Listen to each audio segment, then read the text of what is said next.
Hi guys, it's FD for Search5.tv once again with another video, and we don't stop, we keep going. Bear market, bull market, draw down to the moon, we are always here, we show up. So in this video we want to cover GameFi. Say if it were to come back, which projects are going to come back with a vengeance, which projects are going to come back stronger. So the format we are going to be using in this video will be one way we put them into 3 tiers, because I think when things are this boring within the crypto markets and certain narratives have been neglected for quite a while, something's got to give. There is going to be a catalyst, and that catalyst is going to send most of these projects to the moon, so to speak. And I'm talking of the gaming narrative, GameFi. That is, because some of these projects now, they've moved from being mid macro caps to tiny macro cap. You're talking of 20 million, under 20 million, 25 million, 30 million. For some of these serious gaming coins, these are bargains. These are definitely basement prices if you ask. But before I proceed with this video, guys, this is not financial advice. I'm not a financial advisor. If you do require financial advice, please approach someone who's actually trained to give you financial advice. The information contained in this video is just for educational as well as entertainment purposes. And this content is also not targeting UK audiences for obvious reasons. That said, guys,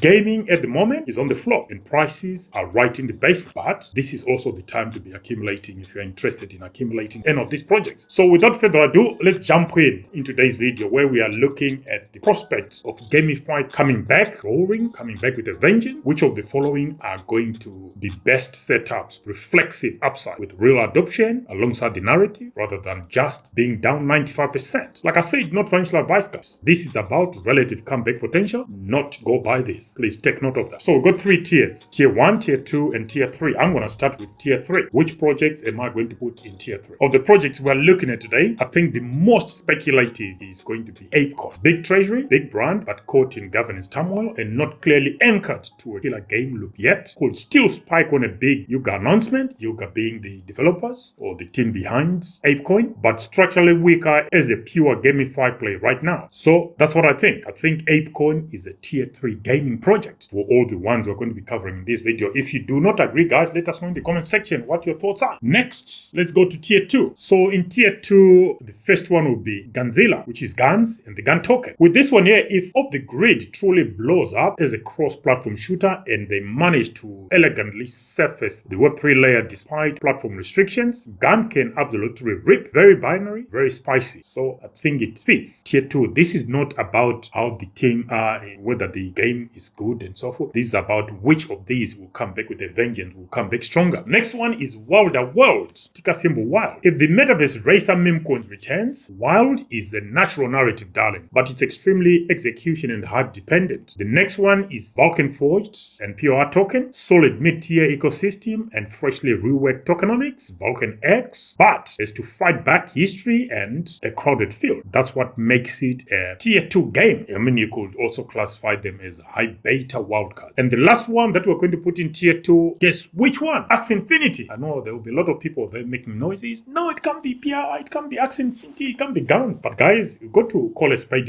when you see it. So I think Axie Infinity, strong brand as it is, with huge historical player base and a home field advantage on the Ronin network, it still represents old P2E, so it might underperform newer, shinier name. That's my rationale why I'm putting Axie Infinity in Tier 2. Let me know what you think, and if you hold any of these, if you hold Gun, Wild, POR, or Axie, AXS, that's the ticker symbol. Apecoin, Tier 3, Gun, Wild, POR, and AXS, Tier 2. So we are 5 in, few more to go, and that takes us to Tier 1. Which projects are we going to be putting into Tier 1? I think we've got about 5 of them. And the first one will be ImmutableX. Best setup for a monster comeback. A huge pipeline, over 600 games, 171 recently signed, strong tooling and business development, plus migration of known titles like Gods Unchained to Immutable ZK EVM. High chance that multiple hit games sit on Immutable Rail. So there will be certain projects that are on ImmutableX that are going to hit it big. So this one is likely to be one of the main beneficiaries of the GameFi narrative when that narrative comes back. Next one is Ronin and the Run token, proven gaming chain with some clout. One of the only few chains that has already seen millions of daily users with Axie Infinity, still doing hundreds of thousands even after cooling off. Strong IP pipeline, pixels, Ragnarok titles, and other Axie adjacent stuff. So Ronin, I think it's going to come back with a vengeance, and it's nicely priced as well. It's under 20 cents, and I am going to be looking at it at some point. Just that I've got so much what I'm buying now and what I bought during the last bear markets. Yeah, some of them just died, like your Remark and stuff, but you don't give up, you keep going. The next one that I'm going to put in tier 1 is BIM, an emerging hub with serious backing, boasting over 180 games, 1.5 million gamers, built on Avalanche, and supported by Abu Dhabi Capital in the mix. BIM Ventures is a good narrative machine as well. Feels like a smaller cap version of gaming chain trade. So BIM is one to watch, and if you watch our videos, you know we do hold it in various public portfolios, but I do hold BIM in my private portfolios as well, in various portfolios. So I've got high hopes for BIM, but this is what tends to sink you because you got too much faith in people like founders or companies who are behind some of these projects, and then they file for bankruptcy, and that's it. That's the end of the story. Next one is Illuvium. Now, this one I had to think twice because I know they had some funding issues or they were running out of money or something, and the longer the gaming narrative takes time to come back, the worse it's going to be for Illuvium, because I don't think they've got the mileage, financial mileage, to proceed with this project. If the bear market comes back, will they be around during the next cycle? So my picks are based on the fact that this narrative is going to come back this cycle, because I don't think we're in a bear market yet. Those are my own opinions. But if you think we're in a bear market, then you are picking them based on them coming back the next cycle, which will be probably end of 26 or beginning of 2027, that is. Do you think any of these will have the financial mileage to keep going? That's a question you got to answer yourself. I will be doing what's good for me and my situation. You do what's good for you. So Illuvium, 3 interconnected games, AAA stuff, in the franchise-style universe. If they stick the landing and users like the games, Illuvium can be the poster child of real gamifying is here. But if it was that good, what I'll be saying is it could have actually started another gamify run for the gaming narrative. That hasn't happened yet. So, like I was saying, Illuvium, there could be issues with finance for the team. Good developers, good product, but it could still be sunk by lack of funding. Next one is Echelon Prime, ticker symbol Prime. This is one of those things you say Web3 done right. What do you think? I don't hold it, but I'm just telling you what I think. Echelon Prime is parallel TCG, and it's already playable and expanding onto Epic, Steam, and mobile, with Prime tightly woven into the ecosystem and syncs to support token value. Good narrative, and it's a good fit for the gamify cycle, which values fun first, economic second. That's Echelon Prime for you. So those are the 5 I'm going to put into tier 1. You got Echelon Prime, Illuvium, BIM, Ronin, and ImmutableX in tier 1. In tier 2, Gun, Wild, POR, AXS, and then in tier 3, it's Apecoin. This is for the 10 that we're looking at in this video. So what do I think about positioning? Not advice, just framing. Well, if you wanted to structure a crypto gaming comeback basket, logically, again, not financial advice, I'll be looking at it like this. I'll classify